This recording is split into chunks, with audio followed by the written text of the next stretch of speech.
Hello friends, welcome to our channel. ఈరోజు క్లాస్లో ఈ క్వశ్చన్ సాల్వ్ చేస్తున్నాం. ఇక్కడ మనకి ఏంటంటే 3 పాయింట్స్ ఇచ్చి కోలీనియర్ కాదా కనుక్కోమని చెప్తున్నాను అనమాట. అయితే మనకు కోలీనియర్ అంటే అర్థం ఏంటంటే ఒకటే లైన్ పైన 3 పాయింట్స్ ఉంటాయి అన్నమాట. సో ఆ ఈక్వేషన్ని మనము కోలీనియర్గా అంటాం.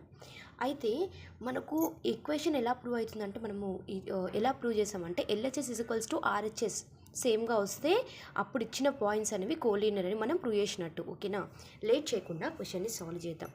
ఇక్కడ మనకు పాయింట్స్ నుంచి ఈక్వేషన్ ఫామ్ చేయడానికి మనకు ఫార్ములా తెలుసు. ఏంటో ఫార్ములా అంటే y - y1 = m × x - x1. ఓకేనా, ఏవైనా 2 పాయింట్స్ తీసుకొని సాల్వ్ చేద్దాం. ఈ 2 పాయింట్స్ని నేను తీసుకుంటున్నా ఫస్ట్.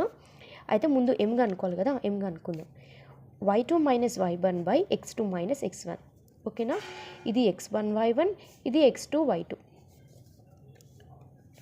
ఇక్కడ y2 - y1 అంటే c + a - b + c is divided by x2 అంటే ఎంత b - a and c + a - b - c divided by b - a plus c - c cancel and a - b is divided by b - c. ఇది కూడా get cancel. నాకు ఎంత మిగులుతుంది? Minus ఉంటుంది ఇక్కడ.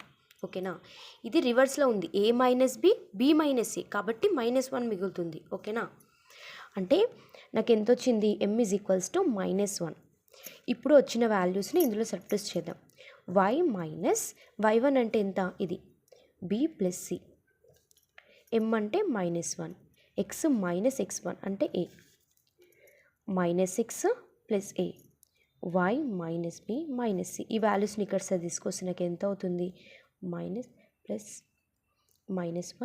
bc + c = 0. అంటే ఈక్వేషన్ ఏ విధంగా రాసుకోవచ్చు అంటే x + y - a - b - c = 0. ఇప్పుడు నాకు ఒక ఈక్వేషన్ వచ్చింది కదా. ఇప్పుడు xy ప్లస్లో ఏదైనా వాల్యూస్ సబ్స్టిట్యూట్ చేద్దాం. మనకు ఈ పాయింట్ సాల్వ్ చేయలేదు కదా, ఈ పాయింట్ని ఇందులో సబ్స్టిట్యూట్ చేద్దాం xyగా తీసుకొని. ఓకేనా, అయితే మిగిలిపోయిన పాయింట్ ఇది కదా, ఈ పాయింట్ వచ్చేసి x, yగా తీసుకుంటున్నా. ప్లేస్లో సబ్స్టిట్యూట్ చేస్తే నాకు ఎంత వస్తుంది? c + a + b - a - b - c = 0.